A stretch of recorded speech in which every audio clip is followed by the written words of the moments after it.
Okay lang ba? Pasok ko sa gitna. Ako kasi, pinahilan din ni Sorry guys, sorry. Go ahead, sir, go ahead.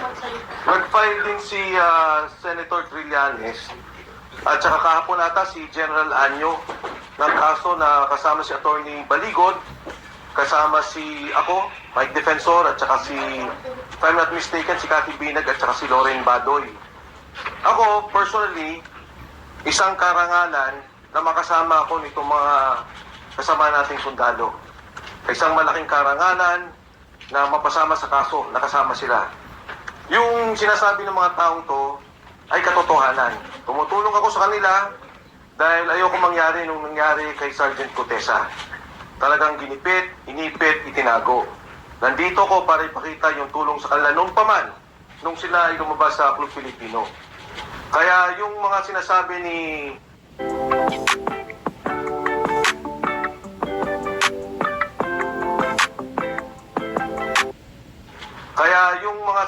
ni General Anyo at ni Senator Trillanes, dapat ang trabaho nila alamin ang katotohanan. Dapat ang trabaho nila tingnan yung aligasyon ng kapwa nila sundalo. Ang mga sundalong to hindi nagsisinungaling. Kung gusto nilang malaman yung katotohanan, tanungin nila. Huwag yung ginigipit nila yung mga tao. Handa akong tulungan sila, handa akong marap sa kaso. At muli, inulit ko, karangalan ko makasama ang matatapang at makabayan nating sundalo sa darating na panahon. Maraming salamat. Hi, excuse me.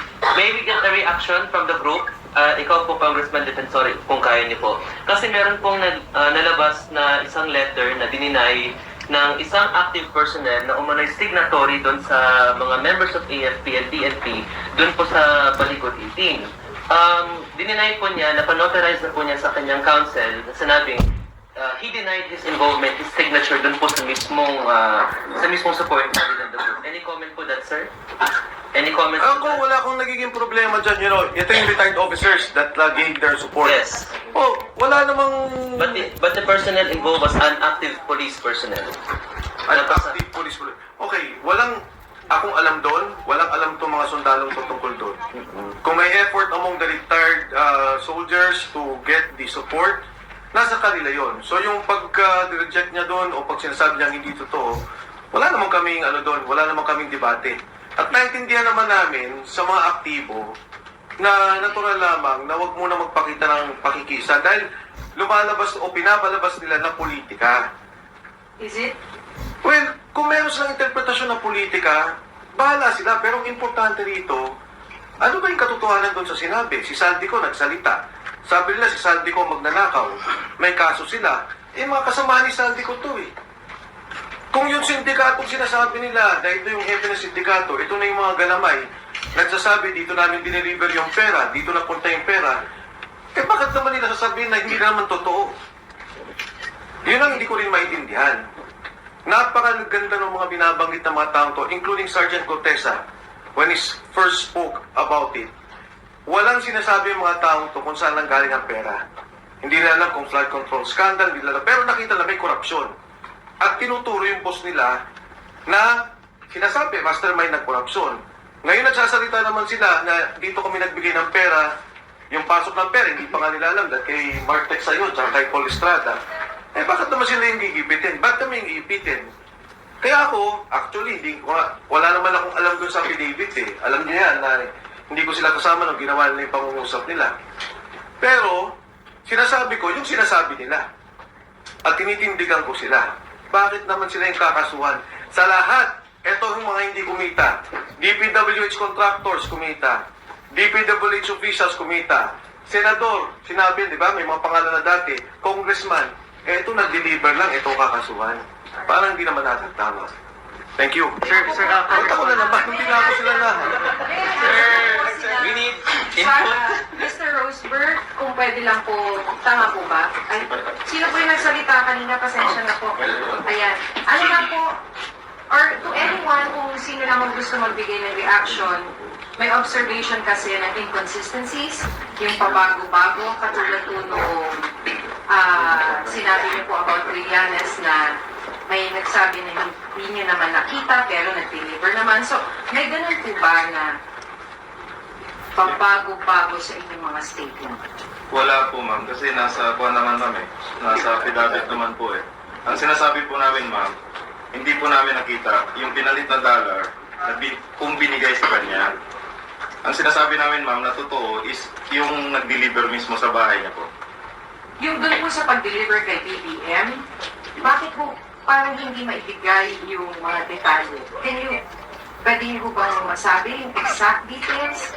Yung delivery ninyo kay BBM, may nagsabi kasi na 2 maleta, naging 5 maleta.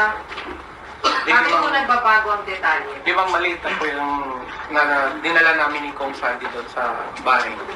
Saan po eksakto? Sa Ilocos po. Saan po sa Ilocos? Nandun na po ma'am sa affidavit. Ang nakalagay lang po doon ay sumakay kayo ng eroplano, tama po ba?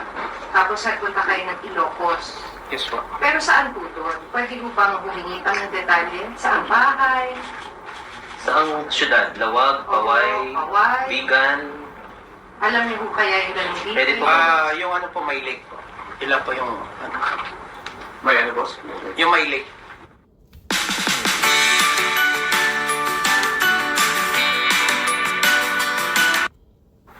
May ano boss?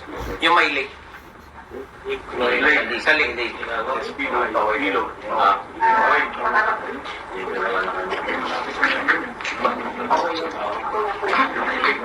Sir, ganito, anong reaction niyo sa kung paano ito tinutugunan ng government?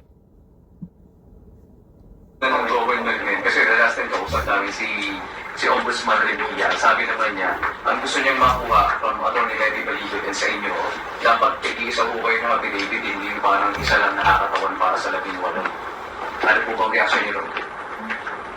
Di sir, para sa amin sir, si attorney na lang po ang sasagot sa mga ganyang tanong sir. Kasi sa amin sir, from the very beginning, ang ano namin dito is katotohanan lamang ang sinasabi namin. Sana hindi kami gipitin, hindi nila ibaba yung credibility namin. Kasi kami, from the beginning, walang kinalaman si Sir Mike Defensor. From the very beginning kami, desisyon namin ito buo. Nailahat na namin kasi sobra na mag-10 point something trillion ang utang ng Pilipinas para yung mga anak namin. Paano kami? Mamamayang Pilipino, mahihirap. Saan namin pupulutin ng sunod araw yung mga anak namin? Saan namin pa? Kung ang pundo ng gobyerno ginaganyan nila. Sa ganitong sitwasyon namin ngayon, ma'am, nagigipit kami. Kung sino lang magbabanta, kung sino magbabanta. Sana tapusin na natin itong issue na to. Tapusin ang korupsyon sa bansang Pilipinas. Yan lang po ang hindi namin about this sa amin po. Kasi ang isang concern din po kasi may mga individuals, personalities na nabanggit ninyo, na nabanggit sa affidavit, na dinamin po yung mga oppositionista ni na Duterte, sila Ilago, mga et al, mga makabayan et al, Franz Castro.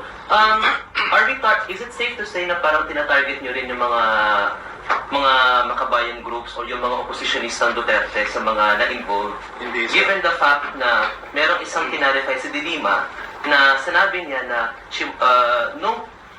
when you claim na nakatanggap siya ng maleta or ng sobre as mga paper envelopes ba or whatever, ang sinabi ni Dilima, she was still incarcerated at the time. So, don't you think na para bang tinatarget lang yung mga critics ng dating administrasyon? Kasi it seems as if ganun yung naging kaso po eh. Ika na namin, sir. Neutral kami natin. Hindi kami pro-Duterte lahat. Hindi kami pro-BBM din. Neutral kami, sir. Nagtrabaho ang ordinaryong Pilipino lang, sir. Sa ganitong sitwasyon na naglalahad kami ng katotohanan na aming salaysay. Sana restituin nila kami. Bigyan nila kami ng credibility. Hindi baba yung moral namin. Para ito sa bayan, sir, ang ginagawa namin, sir. Hindi ito pong sarili lang namin. Totoo, yan ang bago kami lumabas. Ang sabi ng abogado sa amin ni Atty. Levy, sabihin nyo lang ang totoo. Ang hirap pag-depend sa Korte Suprema o saan korte. Basta nagsisinungaling ka. Yan ang natatandaan ko sa mga sinasabi niya. Maraming salamat po. Saka hindi po namin sila tinatarget sir kasi yun nga po, hindi po kami Duterte, hindi po rin kami Marcos. Ngayon, sila po kasi yung nakikita namin doon sir na mga ka-meeting, then yung mga kuwan po, nakakatanggap. Tapos sir, siguro, nagkataon na talaga na trabaho kami kay Boss Saldico. Experience kami ganyan. Yung nalalaman namin. Siguro yan na sinasabi namin yung katotohanan. Ito lang po. Pero paano po kayo napunta kay Congressman po yung araw? Actually, Pwede sa, po natin mabalikan yung sa akin na part, nung pumunta ako sa kay Congressman Saldico, ay parang hinila ako ng nauna yung may kabasa ko dyan, na pumasok na. Parang, siyempre, qualified ka din naging magano yung driver ka. Eh, ginila ko, naging nakapasok ko dyan. Sir, meron po bang nakapag-save? Chief? Meron mo pa? Wala po. Wala.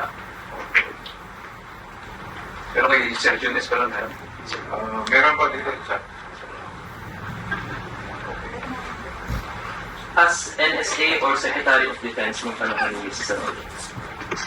Let me give an exact date po ba kung kailan siya nakapag-save ang ganun. Deputies na po siya ng AFP. Yes. Thank you. Yes, sir. Thank you.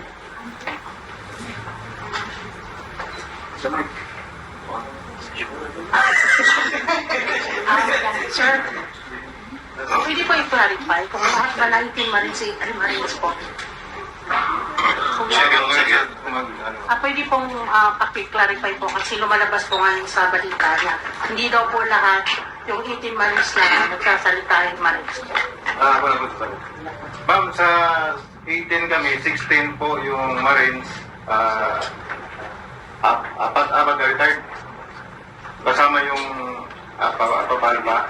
So, isang retired na army sa isang reservist. So, 16 yung sa Marines po. Pero ang sabi po, apat ay hindi Marines. Eh, hindi naman namin ginawa po yun, ma'am. Lumalabas lang yun sa mga social media na 14. Pero ang totoo niyan, 16 kami. Dalawa yung isang army sa isang reservist.